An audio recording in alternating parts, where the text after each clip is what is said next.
अस्सलाम वालेकुम स्टूडेंट्स आज की वीडियो में हम मोनोसेक्राइड्स को डिस्कस करेंगे। मोनोसेक्राइड्स के जनरल कैरेक्टर्स डिस्कस करेंगे। तो मोनोसेक्राइड जैसे कि नाम से ज़ाहिर है, मोनो का मतलब होता है वन और सेक्राइड शुगर्स को कहते हैं। तो मोनोसेक्राइड्स के अंदर एक सेक्राइड यूनिट मौजूद होता है। हमने इससे पहले डिस्कस कर लिया था कि एक सेक्राइड यूनिट का क्या मतलब होता है। ये जो एक पॉलीहाइड्रोक्सी एल्डिहाइड या पॉलीहाइड्रोक्सी कीटोन का एक मॉलिक्यूल होता है, ये एक सेक्राइड का यूनिट है। तो ये भी एक मोनोसेक्राइड है और ये भी एक मोनोसेक्राइड है, यानी मोनोसेक्राइड के अंदर ये वाला एक ही यूनिट मौजूद होता है। इसके अलावा मोनोसेक्राइड्स को सिंपल कार्बोहाइड्रेट्स भी बोला जाता है। इनके कुछ करेक्टर्स देखते हैं। सबसे पहला characters, monosaccharides are true carbohydrates. इनको ट्रू कार्बोहाइड्रेट्स इस वजह से कहते हैं क्योंकि जो नेक्स्ट कार्बोहाइड्रेट्स हैं, जो ओलिगोसेक्राइड्स हैं, जो पॉलीसेक्राइड्स हैं, वो मोनोसेक्राइड से ही बनती हैं। They are true carbohydrates which are either polyhydroxy aldehyde, जो कि या तो पॉलीहाइड्रोक्सी एल्डिहाइड होते हैं, यानी या तो इनके अंदर एल्डिहाइड फंक्शनल ग्रुप होता है और इनके अंदर आपको पता है पॉलीहाइड्रोक्सी का मतलब इनके अंदर बहुत सारे OH ग्रुप होते हैं, या फिर पॉलीहाइड्रोक्सी कीटोन, या फिर इनके अंदर कीटोनिक फंक्शनल ग्रुप होता है और पॉलीहाइड्रोक्सी का मतलब इनके अंदर OH ग्रुप लगे हुए होते हैं। तो ये तो डेफिनेशन हमने पहले भी डिस्कस की थी। कार्बोहाइड्रेट्स को हम इस तरह से डिफ़ाइन करते हैं। तो जो ट्रू कार्बोहाइड्रेट्स होते हैं यानी मोनोसेक्राइड्स, उनको भी हम ऐसे ही डिफ़ाइन करते हैं। इसके अलावा they contain single saccharide unit, यानी इनके अंदर एक ही सेक्राइड यूनिट होता है। एक ही पॉलीहाइड्रोक्सी एल्डिहाइड या पॉलीहाइड्रोक्सी कीटोन का यूनिट मौजूद होता है। इसके अलावा they are simple sugars. Monosaccharides को सिंपल शुगर्स भी कहते हैं।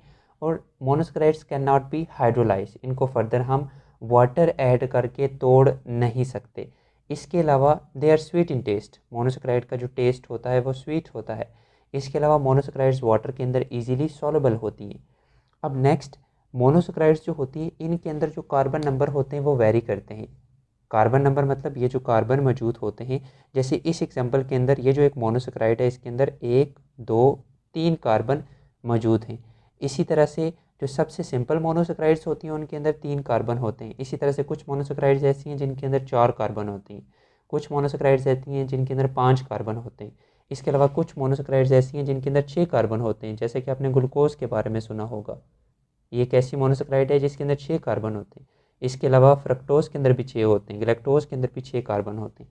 इसके अलावा कुछ मोनोसेक्राइड्स ऐसी होती हैं जिनके अंदर 7 कार्बन होते हैं। अब नेक्स्ट, यहाँ पर एक इम्पोर्टेंट बात मेंशन है, all carbon in monosaccharides. Monosaccharides के अंदर जितनी भी कार्बन होती हैं दे हैव OH ग्रुप, उनके अंदर OH ग्रुप लगा होता है एक्सेप्ट 1 कार्बन। एक्सेप्ट 1 कार्बन, एक कार्बन को छोड़कर बाकी सब के साथ OH ग्रुप लगा होता है। इस एग्जाम्पल के अंदर ही आप देख लें, इसमें पहली कार्बन को छोड़कर दूसरी और तीसरी कार्बन के साथ OH ग्रुप अटैच है। अब ये जो पहली कार्बन है ना, इसे कार्बोनाइल कार्बन बोला जाता है। कार्बोनाइल कार्बन वो होती है जिसके साथ एल्डिहाइड, जो कि एल्डिहाइड फंक्शनल ग्रुप का हिस्सा होती है या फिर कीटोन फंक्शनल ग्रुप का हिस्सा होता है। तो इस एग्जाम्पल के अंदर ये जो है ये एक पॉलीहाइड्रोक्सी एल्डिहाइड है। यहाँ पर देखें, जो एल्डिहाइड फंक्शनल ग्रुप है वो फर्स्ट कार्बन पे है, यानी जो कार्बोनाइल कार्बन है वो फर्स्ट कार्बन है, यानी first carbon aldehyde functional group का हिस्सा है। इसके अलावा इस एग्जांपल के अंदर देखिए, पहली दूसरी तीसरी कार्बन, पहली कार्बन के साथ भी OH है, तीसरी कार्बन के साथ भी OH है, लेकिन जो सेकंड कार्बन है ये क्या है, कार्बोनाइल कार्बन, यानी ये कीटोनिक फंक्शनल ग्रुप का हिस्सा है। ठीक है, तो जो 1 कार्बन बच जाती है वो या तो एल्डिहाइड फंक्शनल ग्रुप का हिस्सा होती है या फिर कीटोनिक फंक्शनल ग्रुप का हिस्सा होती है। बाकी सारी कार्बन के साथ आपको OH ग्रुप नज़र आता है। अभी नेक्स्ट, जो जनरल फार्मूला है मोनोसेक्राइड्स का वो इस तरह से होता है, CH2O ब्रैकेट के बाहर आप N लिखते हैं। N का मतलब होता है नंबर ऑफ़ कार्बन, यानी अगर एक मोनोसेक्राइड है जिसके अंदर 6 कार्बन है तो उसका जो एम्पेरिकल फार्मूला होता है वो आप कैसे लिखेंगे। एम्पेरिकल फार्मूला कह रहा हूँ, उसका जो मॉलिक्यूलर फार्मूला होता है वो आप कैसे लिखेंगे। ये तो सिंपल फार्मूला है ना, मोनोसेक्राइड्स का जनरल फार्मूला आप इसे कह सकते हैं या एम्पेरिकल फार्मूला भी आप इसे कह सकते हैं।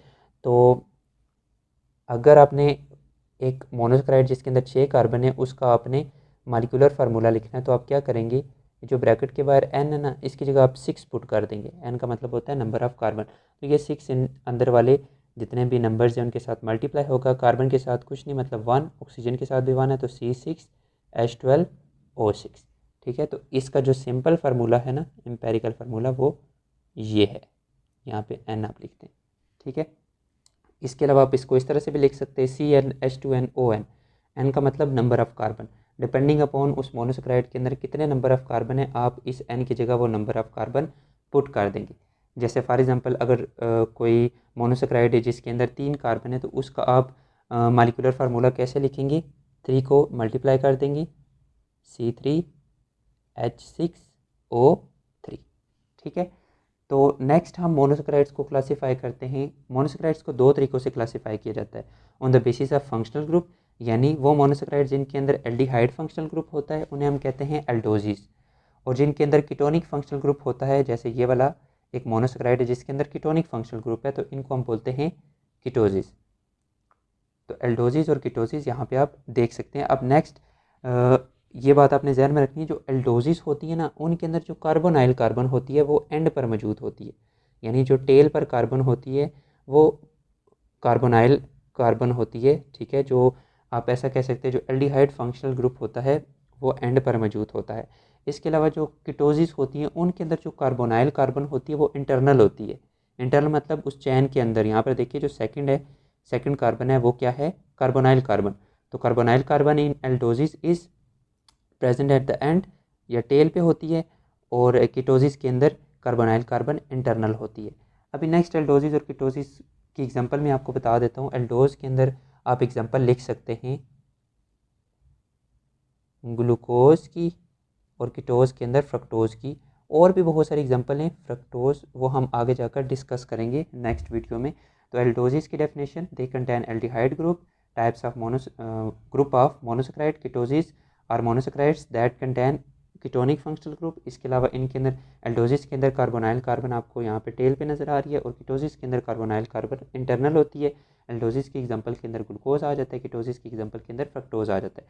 इसके अलावा ये जो मोनोसेक्राइड्स होती हैं इनको हम क्लासीफाई करते हैं on the basis of number of carbons. Number of carbon की बेस पे भी क्लासीफाई किया जाता है। वो मोनोसेक्राइड्स जिनके अंदर 3 कार्बन होती हैं उन्हें ट्रायोजिस बोला जाता है, और इसके अलावा जिनके अंदर 4 कार्बन होती हैं उनको टेट्रोजिस, जिनके अंदर 5 कार्बन होती हैं उनको पेंटोजिस, जिनके अंदर 6 होती हैं उनको हेक्सोजिस, और जिनके अंदर 7 होती हैं उन्हें हेप्टोजिस। अच्छा, अब ट्रायोजिस जो होती है ना 3 कार्बन वाली, इनको भी फर्दर इसमें से कुछ एल्डोजिस होती हैं, कुछ कीटोजिस होती हैं। इसी तरह से टेट्रोजिस में भी इनके अंदर 4 कार्बन होते हैं, उनमें से भी कुछ एल्डोज शुगर होती हैं, कुछ कीटोज शुगर होती हैं। यानी अब कुछ मोनोसेक्राइड्स ऐसी हैं जिनके अंदर 3 कार्बन होते हैं लेकिन उनके अंदर फंक्शनल ग्रुप कौन सा होता है, एल्डिहाइड, तो उनको हम बोलते हैं एल्डोजिस। और इसके अलावा कुछ 3 कार्बन वाली शुगर्स यानी कुछ ट्रायोजिस ऐसी होती हैं जिनके अंदर कीटोनिक फंक्शनल ग्रुप होता है, उनको बोला जाता है कीटोजिस। ठीक है, तो फॉर एग्जांपल यहाँ पर देखें 1 2 3 कार्बन वाला ये एक मोनोसेक्राइड है, और ये भी 3 कार्बन वाला मोनोसेक्राइड है।